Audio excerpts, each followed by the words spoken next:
The following is a special presentation. Eyewitness News and the Providence Journal bring you live coverage. Now, Campaign 2014, the Republican gubernatorial debate. Live from the Providence Performing Arts Center, the first televised debate between the Republican candidates for governor. Good evening, I'm Tim White. We have a lot of important issues to discuss tonight in a race that is heating up. Both Republicans have already taken to the airwaves with attack ads, raising questions about each other's credentials. And tonight, we aim to flesh that out. The candidates looking for your vote in the Republican primary for governor are, from left to right on your screen, Ken Block and Allan Fung. We'll hear from them in a moment. For the next 60 minutes, we'll be going in depth. This debate is airing live on WPRI 12 and WPRI.com. I'll be moderating this debate and asking questions along with our panel. WPRI.com reporter Ted Nisi, and from our news partner, the Providence Journal, Ed Fitzpatrick.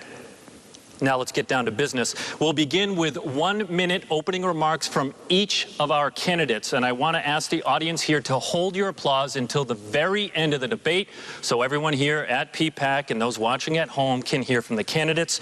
The order for opening statements was determined by a drawing. We begin with Allan Fung. Mr. Fung was elected mayor of Cranston in 2008, where he's in his third term. Before that, he was legal counsel for MetLife. Mr. Fung was also a state prosecutor.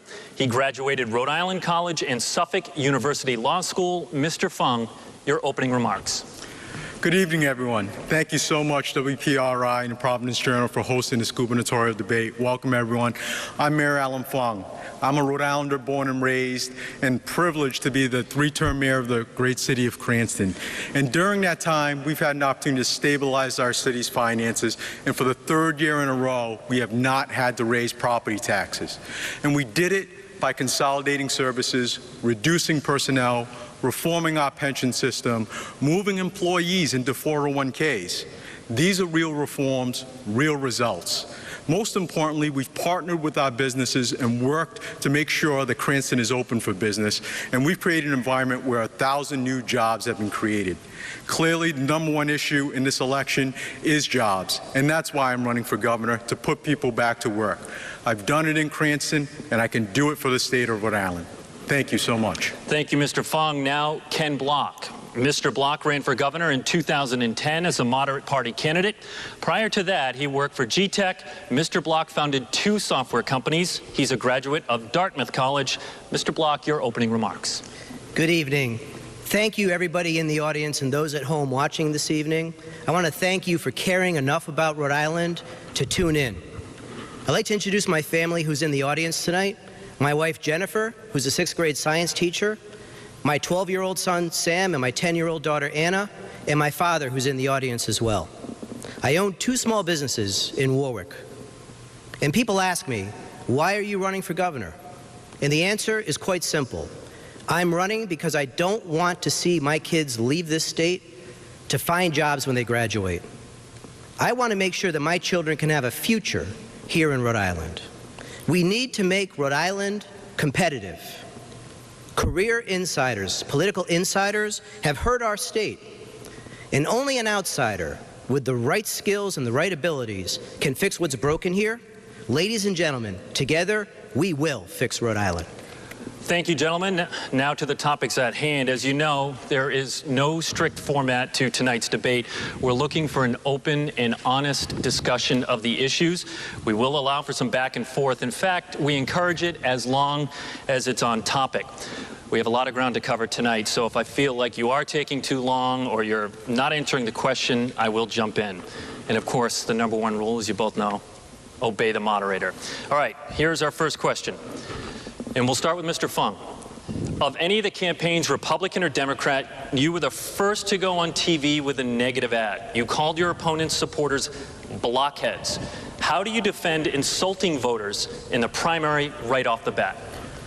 The voters of Rhode Island, particularly the voters in a Republican primary, deserve to know the truth about Ken Block and what he stands for and what he said in the past, because the past is the best indicator of future performance. The stakes in this election are way too high. It's about our jobs and the economy. And My opponent has a history of supporting Barack Obama, not once, but twice, and for Obamacare, because that election in 2012 was an indictment about Obamacare and the president's performance during those past 4 years. And I think the voters of our state, the voters, particularly in the Republican primary, deserve to know who this individual is. And I stand by those ads. So your entire argument here for the Republican primary is that your opponent voted for Barack Obama twice. So that's it, right? Beyond that, you're okay with Ken Block? No, there's a lot of policy difference, and that's why I said words matter. The stakes are really too high, because he did say he supported Obamacare. He said on newsmakers, I bought what Barack Obama was selling. He said in front of the Cranston City Committee similar words. I happen to host that show, so I was there. He also said that he fairly regrets that issue because he was hoping that that would help to reduce health care costs, and he regrets it now. But there was a lot of discussion during that time about the taxes that we're paying and the resulting consequences that would come to a state like Rhode Island. When you take a look at what Rhode Island is having to occur now, Health Source Rhode Island and those attendant costs, anywhere between $20 to $26 million, was a result of Obamacare. The increases that we're likely to see in our Medicaid costs as a result of Obamacare. Shame on Mr. Block if he did not do his homework, because on top of that, I think Republican voters cannot forgive him for starting the moderate party. He had to take a poll to come into our party and determine that he wants to represent us. I, on the other hand, have been a conservative, have been putting forward conservative principles in Cranston. I came over more for ideological reasons. Why don't we have you respond there? He says, shame on you for not doing your homework. Respond. My opponent would love to make a big deal, in fact, he does make a big deal, about the fact that I voted for a Democrat. What Rhode Islanders worry about, what they really care about, is the fix to the awful economic crisis that we're in. They want to make sure that the educations that our children get is the best that they can get, and the state is failing at providing these two necessary things. The mayor has made this not only the central part of his platform, he's pretty much made it the only argument that he has. It's an insult to voters, and it's quite frankly a junior high school level of campaigning. Did you know that Mayor Fung was a registered Democrat, and he donated to Democrats like Congressman David Cicilline, disgraced Speaker Gordon Fox, and even Mr. Obamacare, Harry Reid? This campaign should not be about who I voted for or how many Democrats he donated to. We have serious issues that the voters of Rhode Island want to see addressed, and I can't wait to address those issues for you here tonight. We are going to dive in, of course, a lot of those issues in jobs and the economy, but I want you to jump in there. He's questioning your Republican credentials. You donated to a laundry list of Democrats. Respond. When you take a look at it, it's about results, not rhetoric. I've been a Republican throughout my entire public service career. And, excuse me, it's the height of hypocrisy when you're talking about donations, because I'm not going to sit here and get lectured by an individual who voted for Barack Obama not once, but twice for Obamacare, and someone who's constantly flip-flopping after he took a poll to determine that he wanted to come to the Republican Party. I've got the track record of helping support candidates at the local, state, and federal level. I've helped build the party in the Cranston Republican Party. I've helped try to put people into the state party as well, supporting candidates, donating to them. In fact, it hurt when I found out exactly how much I've donated to Republican candidates during my career, close to $20,000. That's real results. I just want to drill down, before we move on to the Obama thing one more time. Are you saying because Ken Block voted twice for Barack Obama, he's lying to voters about where he stands now and what he'd do as governor if he wins? I think what I'm saying is everything that comes out of Ken Block's mouth has to be examined closely, because he's flip-flopped more than John Kerry on many issues. Obamacare is one. We've heard his stances on guns change. We've heard his stances on Deepwater wind change. What else? That's what Republican voters and the people of Rhode Island need to know. and words matter. The stakes are too high in this election. You know, Mr. Block, for many Republicans out there, this is a big deal that, they may take issue that you voted with a guy that is hugely unpopular in the GOP twice. I understand that, Tim. I've brought forward and proposed a plan to save the taxpayers of Rhode Island $1 billion. My team helped the state of Texas find and recover $1 billion of savings just in their food stamp program alone. I find it very interesting that the mayor brought up guns as an issue that I'm changed my position on, because the mayor, when he was a city councilman, actually passed legislation to restrict guns rights. Now, he'll tell you that he changed his mind, but apparently only the mayor is allowed to change his position on the issues over time, and I'm not. All right, we're going to dive into some of those specifics that he just mentioned right there. Let's go to a question now from WPRI.com reporter Ted Nesi. Rhode Island, as you both know, is facing large and growing budget shortfalls in the coming years. The next governor will need to close a deficit of more than $400 million by the final year of his or her term, and a lot of that is due to the new casinos coming online in Massachusetts. Mr. Block, as you just said, you've pledged to save Rhode Island $1 billion during your first term, a third of it from inside the state budget. That comes out to about $330 million in budget cuts during your first term. What is the biggest item you plan to cut inside the state budget, and how much do you expect to save there? Thank you for the question. The federal government estimates that in the Medicaid spending program alone nationwide, the amount of waste and fraud comes out to at least 7%. Now, I've never heard the federal government ever overestimate a number like that. We spend $2 billion annually on Medicaid. Roughly half of that is state money. 7% of $2 billion is $140 million, and Rhode Island does a pretty miserable job of identifying this fraud and recovering it. Most of our state employees fill out a paper-based timesheet. We believe that the cost of that program approaches somewhere between $10 to $20 million a year to simply push that paper around in a manner appropriate to the 1950s, but certainly not the year 2014. There are a great many places that we can look to save the money that we need to drive down the cost of government and make ourselves economically competitive. Interestingly, my competitor doesn't believe you can save $1 billion in the state budget. The one-third of $1 billion that you identified. You don't believe that either. You've said I'm sorry, not the state budget. One-third of $1 billion. I misspoke. My competitor has said, his campaign has said, you can't find $1 billion. You said we're going to try and find a third of $1 billion in the state budget. That amounts to 1% of the state budget. Now, I don't know any Republican, in fact, I hardly know a person in this state who doesn't believe that we can't find and save 1% out of our state budget. Let me ask you a different question about your policy proposals, Mr. Block, related. You've, on the campaign trail, proposed further reductions to the estate tax, the sales tax, the capital gains tax, as well as a new $40 million local aid program to reduce the car tax. How can you afford those new tax cuts when there's already a deficit coming in the hundreds of millions of dollars, because that would add more money that needs to be filled in the budget? There's no question. Every program that I'm proposing here this evening, that I proposed throughout this whole campaign, we will find the savings for. I'm the only candidate with a demonstrated ability to look at government spending programs and find the efficiencies necessary to realize that cost savings. We will find this savings, and we will drive down these taxes that we must drive down to become economically competitive with our neighbors. Mr. Fung, you recently proposed $200 million in new tax cuts that would reduce Rhode Island's corporate, estate, and sales taxes. Again, with the state facing these deficits up to $400 million by 2019, what specific spending cuts will you look for to fund your tax cuts and close the deficit?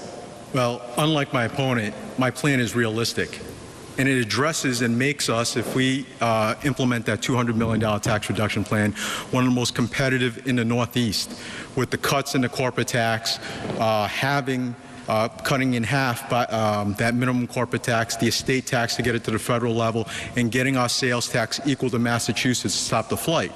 What I proposed when I proposed that tax cut was also reductions, 5% reduction in personnel costs, making sure that we don't pay that $12.5 million for 38 studios. On top of that, we're going to continue to attack the state budget and slow its growth to the rate of inflation. And how are we going to do that? Looking at the budget realistically, making sure that we see programs where there might be deficits being run. For instance, RIPTA. Let's see if we can better handle RIPTA through a private entity. Let's take that examination. Let's take a look at personnel costs when we're talking about cuts. Why is it that a state our size, comparable to New Hampshire, has a bigger budget for the governor's office and the General Assembly when there's more members in the General Assembly in New Hampshire? Those are the areas we really have to tackle, and that's where experience counts. You mentioned personnel. Would that be a 5% cut in all state departments you're proposing? What we did in Cranston when we first got in and had the fiscal mess that we did was we implemented 10% cuts, but we also had it based upon asking each of the directors, look, I need what you really need, not what you want, and based it upon performance measures for the year. And that's the similar approach that we'll do in as governor for the state of Rhode Island. Unfortunately, my opponent's touting of his billion-dollar plan is bogus. We've heard that 1/3 of his plan be attacked by someone who's very experienced, and that's Governor Almond. Just a few short weeks ago, he came out and said it's not realistic.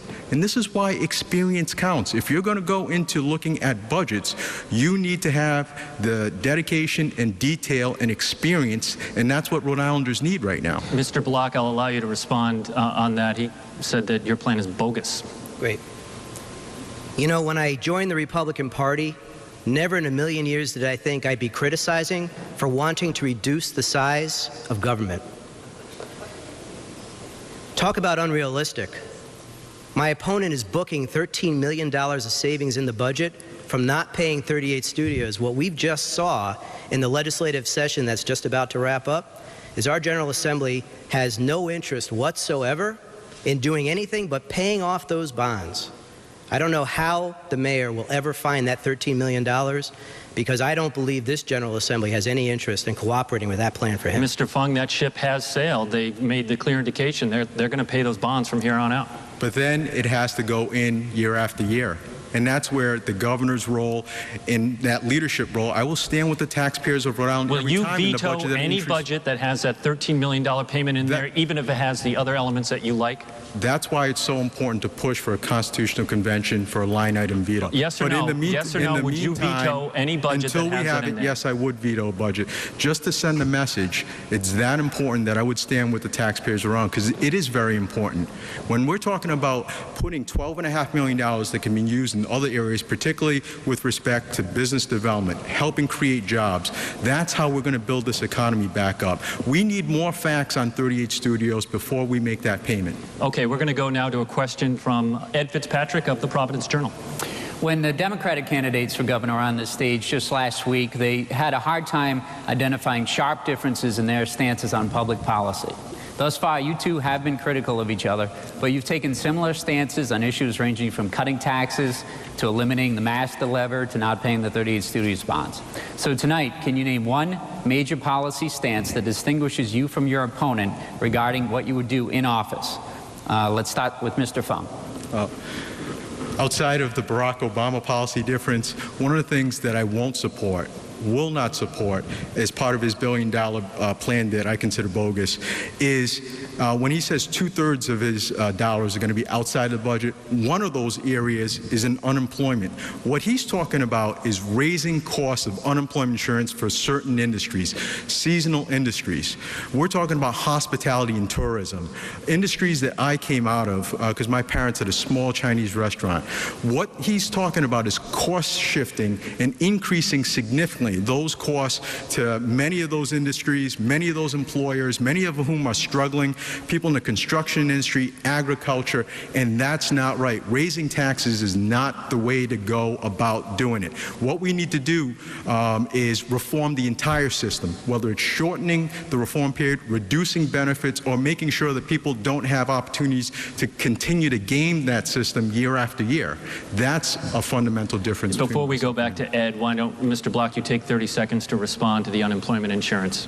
Thank you. And I was going to talk about this area in any event, so I'll just roll both into my reply and to amplify at the same time. The major difference between myself and the mayor is that I know we can find that savings, and I have a proven track record of doing it. The mayor has raised taxes. The mayor has mismanaged the city of Cranston. We're going to get to that in a little while. The way you fix the unemployment insurance system in Rhode Island is the way that a great many other states have already fixed their system. Rhode Island's unemployment insurance system is ranked the worst in the country because of the manner in which we operate it.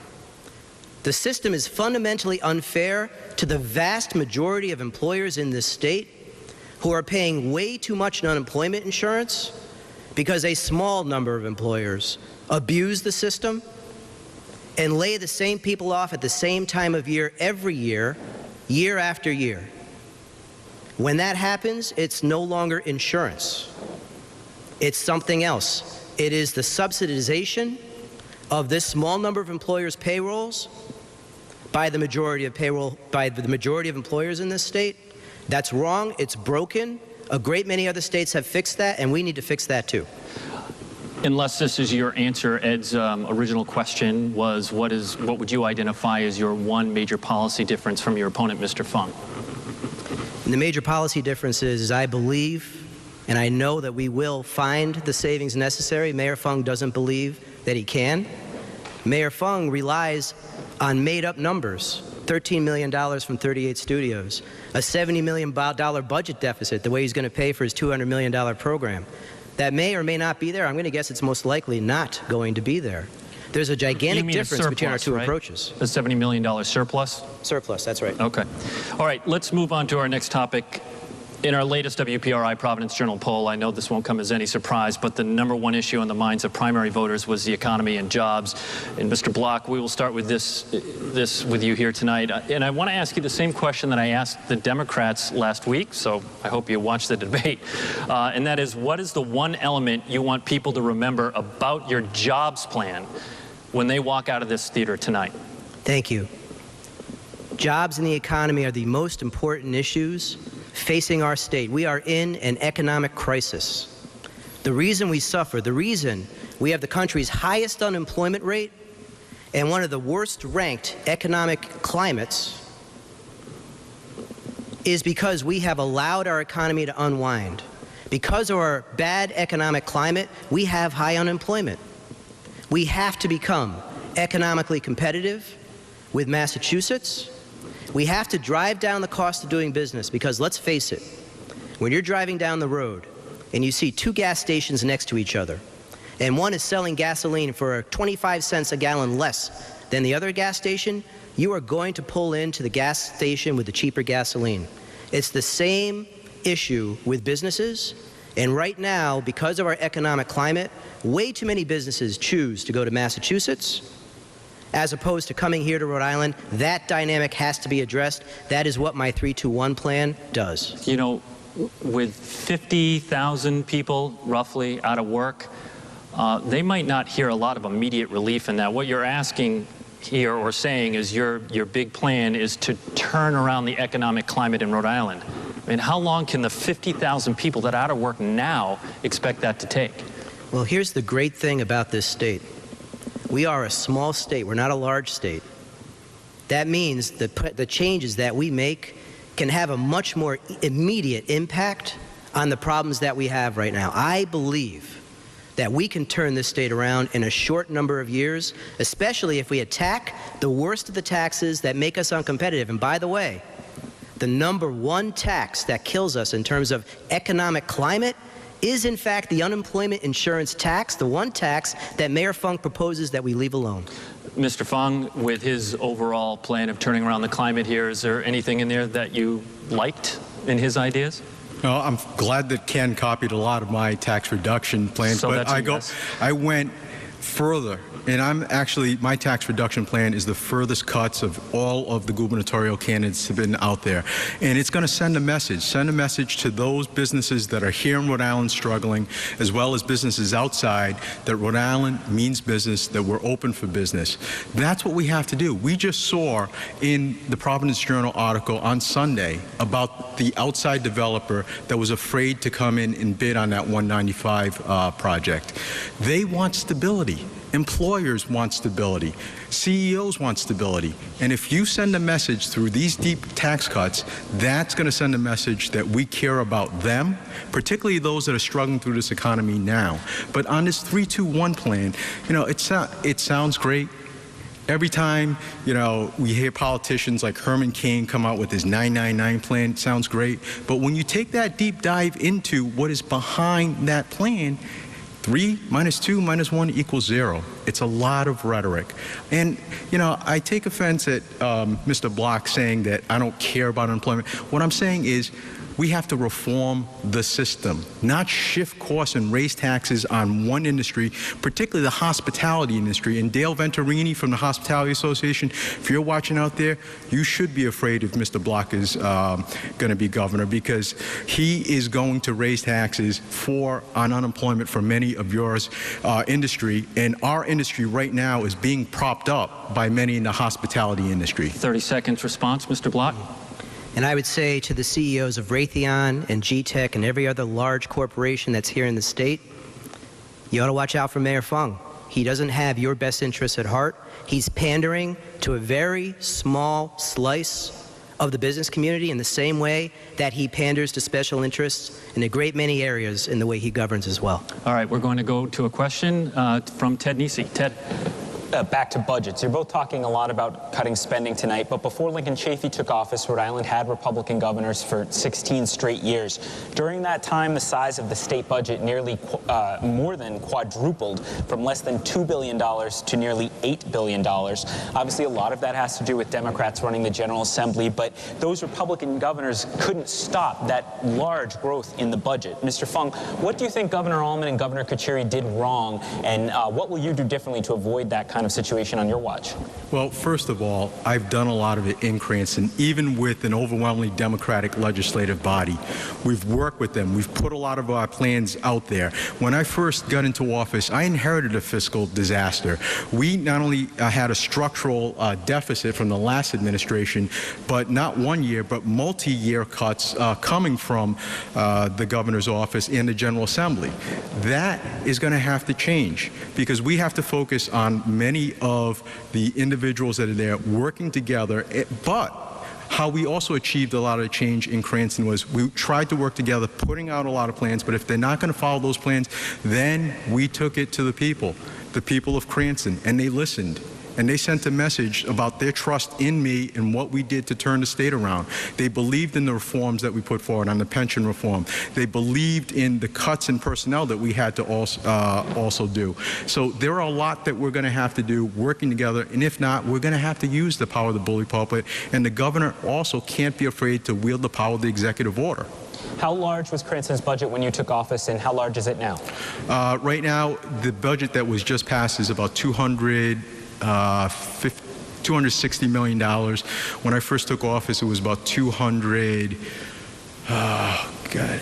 I'm sorry, I forget. I'm blanking. It was like in the 230 to 240 range. I don't remember the exact number. So it sounds like you have confidence that you can do something different with the Democratic General Assembly to avoid budget growth on your watch, even though you praise Governor Almond for the growth for what happened during his tenure? But it was different times too, Ted. And this is one of the things we have to take each budget year by year, depending on the circumstances. And I asked my department directors in Cranston to present a budget based upon what they need, performance measures about what really is going on within their different departments, zero-based budgeting. And that's what we have to do to attack the state budget as well.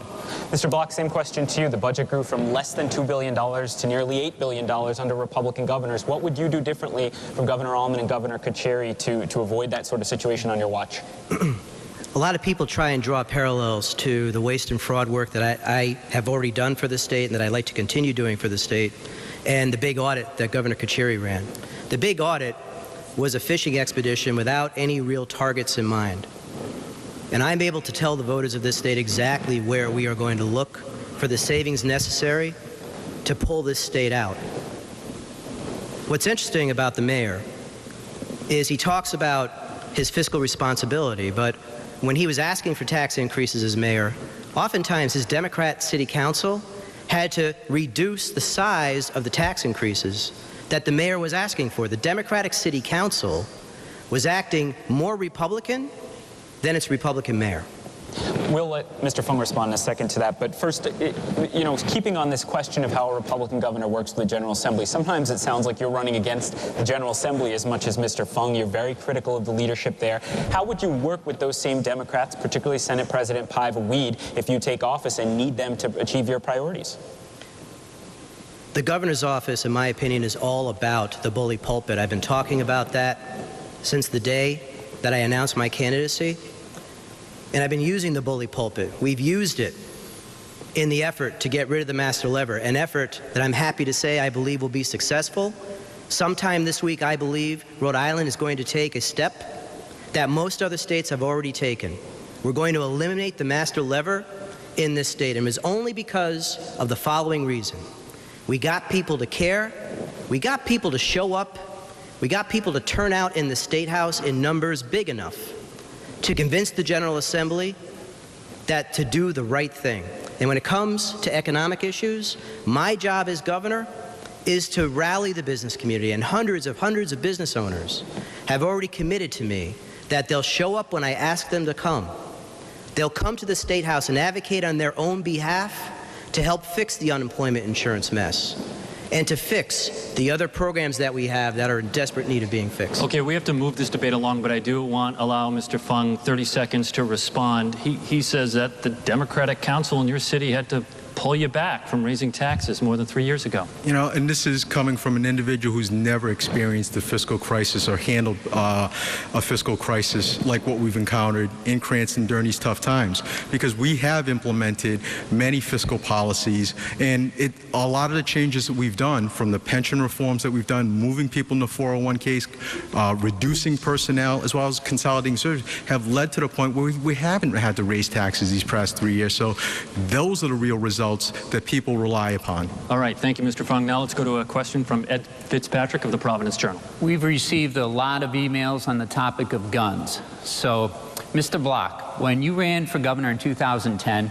you filled out an NRA questionnaire saying you supported banning the lawful manufacture and possession of very large caliber and fully automatic and semi-automatic weapons. Is that still your position?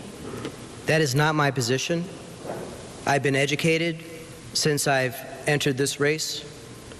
My position on guns has been straightforward and clear from the moment that I declared my candidacy. Rhode Island is the 5th most regulated state in the country in terms of gun regulations. We don't need more gun laws. What we need to do is enforce the laws that we already have on the books.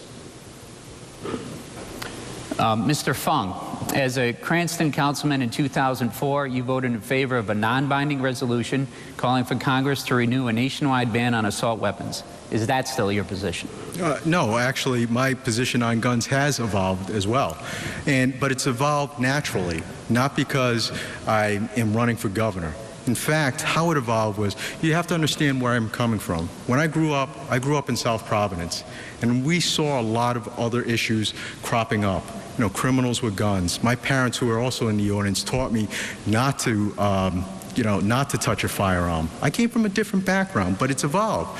And even during the time I was a prosecutor, I saw a lot of victims of, situations involving criminals. But right now, I can tell you that I do support the Second Amendment. I have become a recreational shooter, not now, but back in 2008, 2009 timeframe, when my current chief of staff and also my director of administration took me out shooting, educated me about firearms. And one thing that I do realize is it's about the individual We really have to focus any laws on the individuals, criminals and those with mental health issues. Those are the real root of the problem, and any legislation should be aimed at them and not at law-abiding citizens. Yeah, I was curious, Mr. Fung, are you a gun owner? No, I'm not. But I do Block? shoot recreationally. And Mr. Block? I'm not a gun owner. Well, that warms us up nicely to the next segment of the debate, and that is our rapid fire section. As you know, this is an hour long. We're already more than halfway through this, so I want to try and get through some topics quickly, and I'm looking for one-word answers. A candidate's nightmare. Now, Mr. Block, I know this will be difficult for you, so brace yourself. As a governor, would you sign a bill that would abolish the master lever, also known as straight ticket voting? Yes. Mr. Fung. Absolutely. Mr. Fung, we'll start with you. Are you pro-choice or pro-life? I'm pro-choice, but I personally do not support late-term abortions. And Mr. Block. I'm pro-choice, but I do not believe that the role of governor is to push my personal views down onto anybody. Yes or no, if you become governor, will you pledge to order an independent commission to investigate the 38 Studios deal, Mr. Block?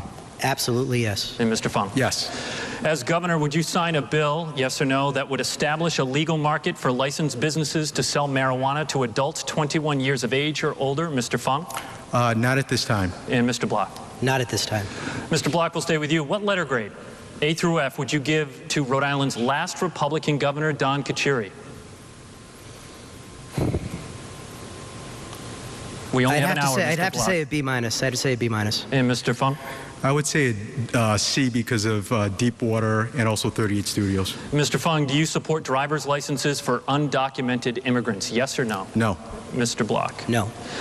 And we'll end rapid fire here. Mr. Block, you and your opponent both oppose the minimum wage going to $10.10 an hour.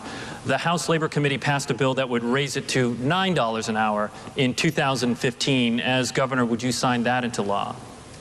At this time, I would not, because we need to remain competitive with Massachusetts, and Massachusetts is not there. And Mr. Fung, your answer? I would not sign at this time either. Would either of you want to see the minimum wage lowered then? Or are you happy with where it is at $8 an hour? I'm happy where it is. I'm fine with where it is. Okay, we'll go to a question from Ted Nisi. And actually, these questions are from viewers tonight. Each of you, we had questions we received that we wanted to put to you. Mr. Block, the first question is for you, and it comes from Keith in West Warwick. Keith says, quote, I feel that you cost the Republican Party the governor's election in 2010. Why did you stay in that race when you didn't have a chance to win, and those votes would have put John Robitaille in as governor? Thank you for the question. In 2008, when we decided to start the moderate party, the governor's race in 2010 wasn't even a thought. In the quest to build that party, we had to get a federal law, a state law declared unconstitutional in federal court. And after we accomplished that in 2009, then we learned that the state had a really awful law that said the only way to keep the party qualified was somebody had to run for governor and get at least 5% of the vote. That is how I ended up getting into politics as a candidate. It wasn't by choice. It was by executive committee telling me I had to be the guy to do it. Now, I know John Robitaille is in the audience tonight, and he has told Rhode Island that he doesn't hold that against me, that he's looking forward and he's not looking backward. And I believe that the most important thing that we can do as Rhode Islanders to fix the problems that we have at hand here is to look forward and measure the candidates based on what they're talking about doing, moving ahead. I'll disappoint you and look backward again. Do you disagree with Keith that your running cost John Robitaille that election? I don't think anybody on this earth can look backwards in an election as complex as 2010 and make any kind of determination like that whatsoever. Mr. Fung, do you want to respond to that? 30 seconds. Oh, I will certainly look backwards and say yes. I would rather have seen John Robitaille, a Republican, implementing fiscally conservative principles rather than Governor Lincoln Chafee. Any response to that, Mr. Block? I can't disagree. All right. Mr. Fung, the question for you comes from Josh in your home city of Cranston. A year ago, you allowed an ordinance to take effect in Cranston that blocks food trucks from operating within 1,000 feet of restaurants. Josh says the ordinance, quote, effectively made it impossible for food trucks to operate profitably in Cranston. And a national group, the Institute for Justice, has called Cranston's food truck ban one of the worst vending restrictions in the country. Josh asks, how do you reconcile your supposed image as a small government reformer with your failure to fight such heavy government regulation? The opposition that we received in Cranston was from many of the existing business owners that had several food trucks that were right in front of them, hurting their business. Now, was 1,000 feet, too restrictive? It could have been. But based upon the testimony, we were working with many business owners. If you know now, that ordinance has been amended to provide a little bit more flexibility for the innovation of food trucks. And that's where, a lot of times experience counts, so that you take a look at what has happened, you make your changes, and move forward. And we've moved forward with that industry. You didn't sign the ordinance, however. You also didn't veto it. You just allowed it to take effect without your signature. That's correct. Why didn't you sign it if it sounds like you supported it? I'm sorry, which one was that? The amended one? Or the original food truck ordinance. No, because I did have some concerns, because I didn't want to stifle innovation. But the problem that I had was also trying to balance those restaurant owners that were having many food trucks right in front of their restaurants. And you've got to make sure that there is some delicate balance between the two, and not throw the baby out with the bathwater, so to speak. So the amendment came, I think it was a few months ago, and there was a crafted amendment working together, reasonable compromise, where it allows that flexibility for food trucks to have a place within the city of Cranston. Mr. Block, would you have signed the food truck ordinance? I don't know any of the specifics about that issue, so I can't really weigh in, although listening to the mayor two-step around the issue, what came to mind was political insider. All right, we're going to move to a question now from Ed Fitzpatrick of the Providence Journal. Ed. In April, Brown University hosted an environmental forum for candidates for governor. I didn't see either one of you there. So let me ask you, how would you prepare Rhode Island for the future challenge of climate change? And as governor, would you sign the Resilient Rhode Island Act, a bill that would help communities adapt to climate change and set targets for reducing greenhouse gases? Let's start with Mr. Block. Yeah. I wasn't at that forum because well before we were informed of the forum, we had other commitments that we had made. To fix something as big as climate change is something that rests federally. It's something that what Rhode Island can possibly do here would have very little to minimal impact. And I'll tell you, as governor, the warming that I'm most concerned about is making sure that Rhode Islanders have the means to heat their homes in the winter. Ed? Would you sign the bill, the Resilient Rhode Island Act? I'm sorry, what was that again? It's called the Resilient Rhode Island Act. Would you sign it as governor? I don't know what's in that act, so I can't say. All right, Mr. Fung. Yeah. Actually, my concern about that bill is imposing more mandates as a government, and basically what you're asking us to do from Rhode Island, a tiny state, and as governor trying to make a large impact on our global climate. As governor, I'm never going to be able to stop a hurricane, but what I can change is the business climate, and that's where we have to focus right now, is jobs and the economy. These are the issues that are very important right now to the people of the state of Rhode Island, getting people back to work. On that bill, I'd have to take a look at it, but based on what I know so far, I would not be inclined to sign it. We received a couple of emails on this next topic, including from Dave in Cranston. He had a question about the police department scandal in your city, Mr. Fung.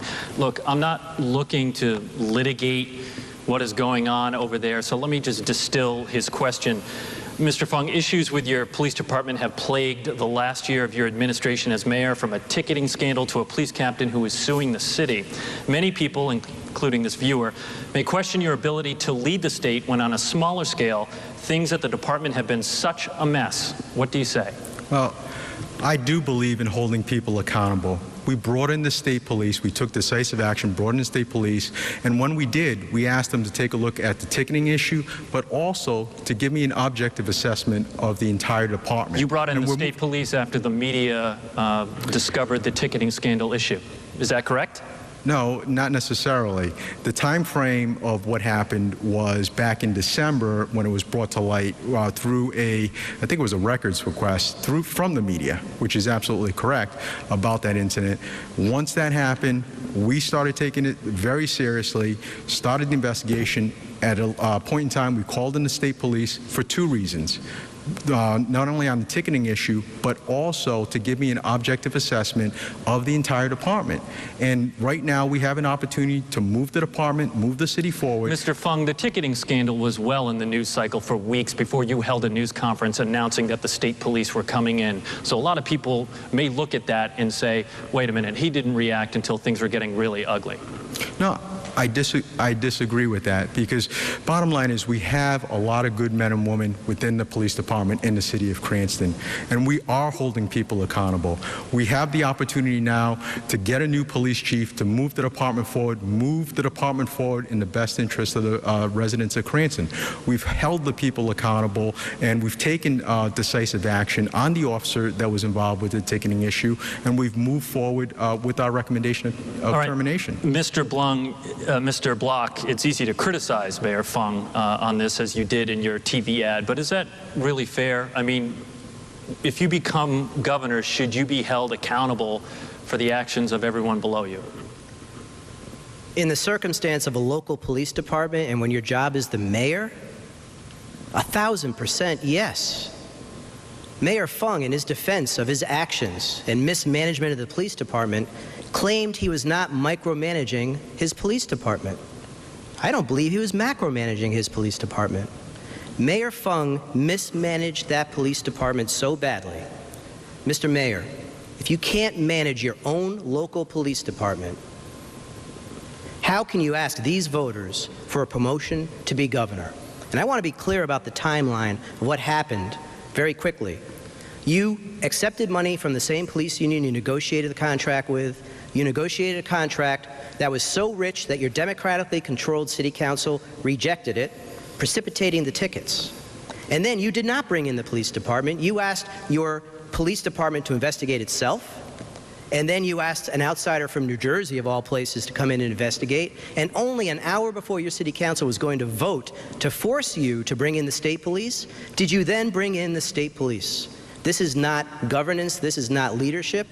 This is disqualification from governor, in my opinion. Mr. Fung.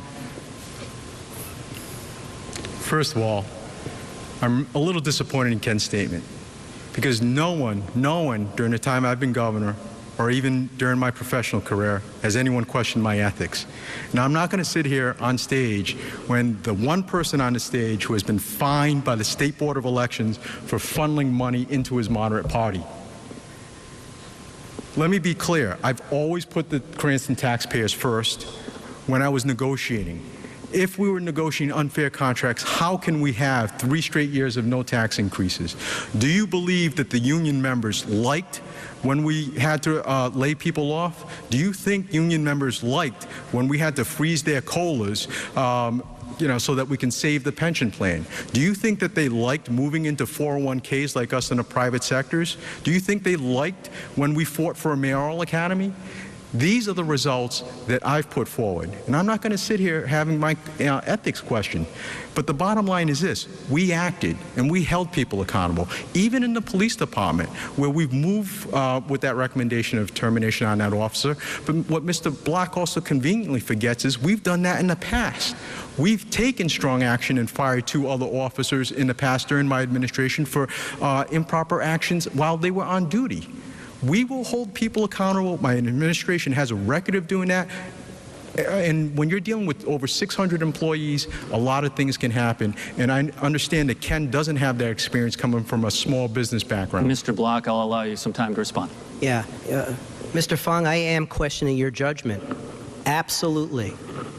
When you were asked on Tim White's show about accepting campaign contributions from the very same union members that you were actively negotiating contracts with, and you were asked, do you see that as a conflict of interest? And your answer was, no, I do not.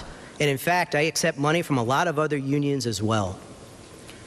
But I can't imagine a more non-Republican answer than that one. But when it comes to judgment and ethics, the fact that you don't see that conflict of interest, to me, is one of the most worrisome things I've heard you say tonight. Mr. Fung, briefly. The fact that you were fined and had to admit that you funneled money illegally in the moderate party speaks for itself. All right, let's go to a question from Ted Nisi.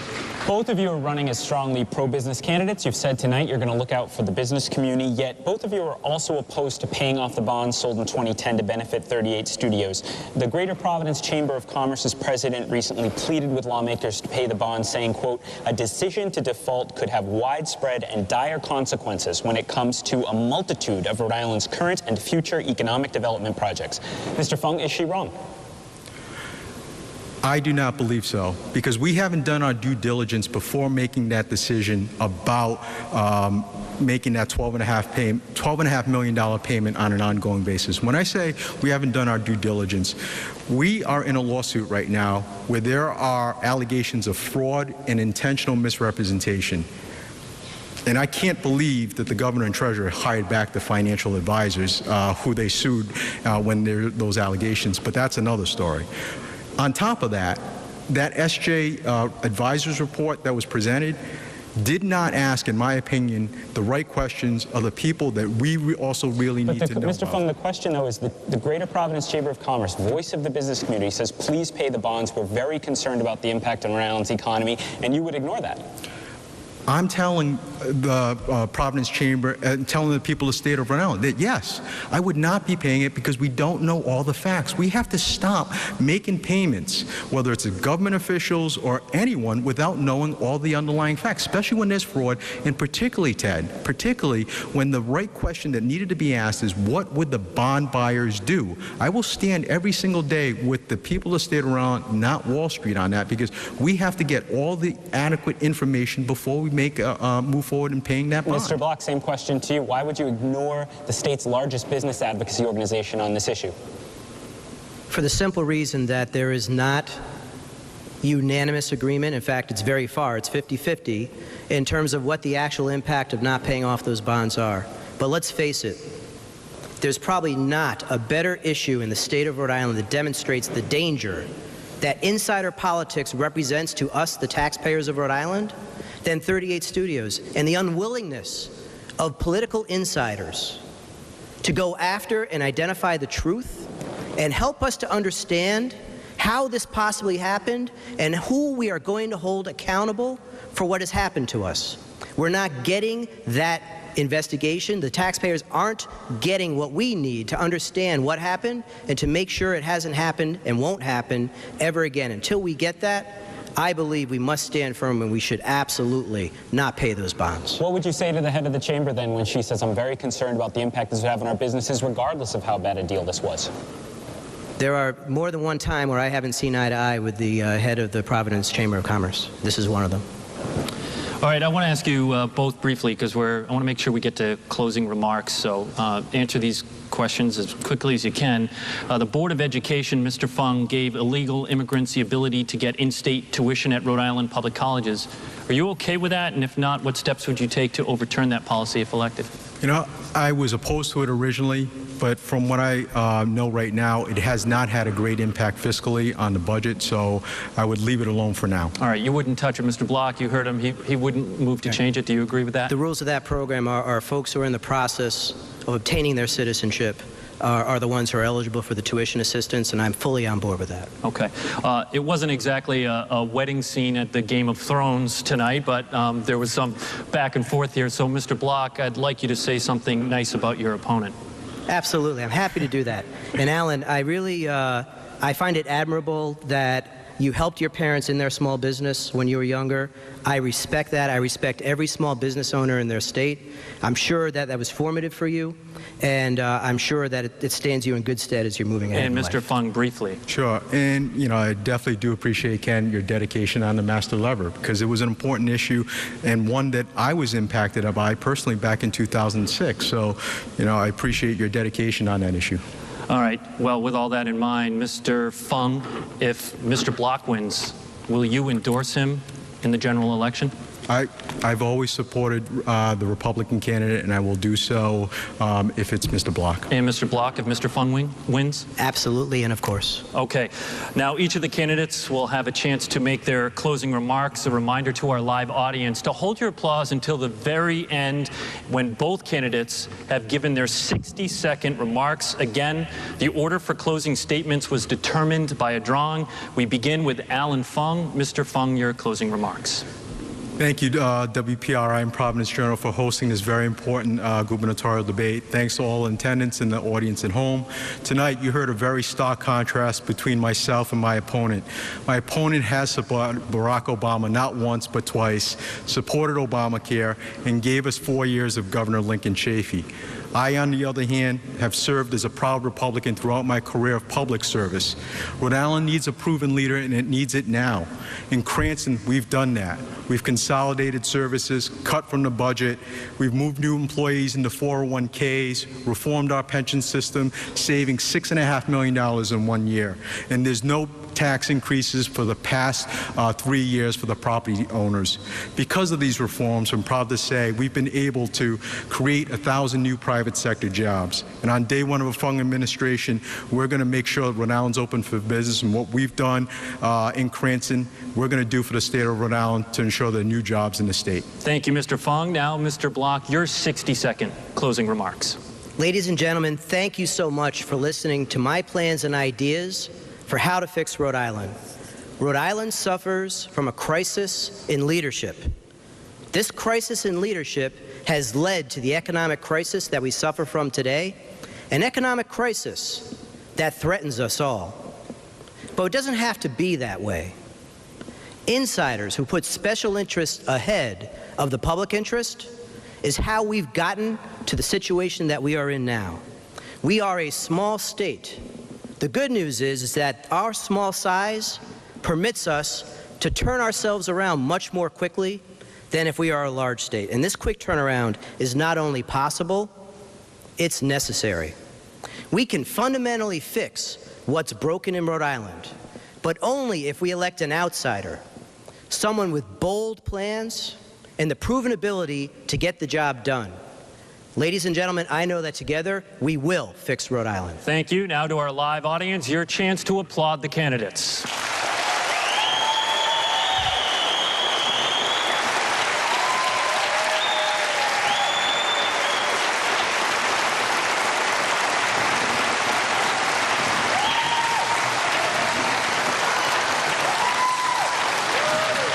We want to thank the Providence Performing Arts Center for having us here tonight. That does it for our Campaign 2014 Republican Gubernatorial debate. Be sure to watch Eyewitness News at 10 o'clock on Fox Providence and at 11 on WPRI 12 for a complete wrap-up of tonight's debate, as well as expert analysis. You can also follow our Campaign 2014 coverage on WPRI.com. You'll find our latest Eyewitness News Providence Journal poll there as well. In-depth analysis from our Eyewitness News analyst Joe Fleming, and make sure to read our top-notch online reporters Ted Nesi and Dan McGowan all political season. And online you can use our interactive poll results to break down those numbers. We'll certainly be talking a lot more politics in the weeks ahead, including a month of debates in July. We'll tackle the Democratic primaries for Rhode Island General Treasurer on Sunday, July 13th, Lieutenant Governor on July 20th, and Rhode Island Secretary of State on July 27th. You'll see all of those debates on Newsmakers, on WPRI 12 and Fox Providence, as well as online, WPRI.com. And we remind you that primary day is September 9th. For Ted Nesi and Ed Fitzpatrick, I'm Tim White. Thank you for watching, and good night from the Providence Performing Arts Center.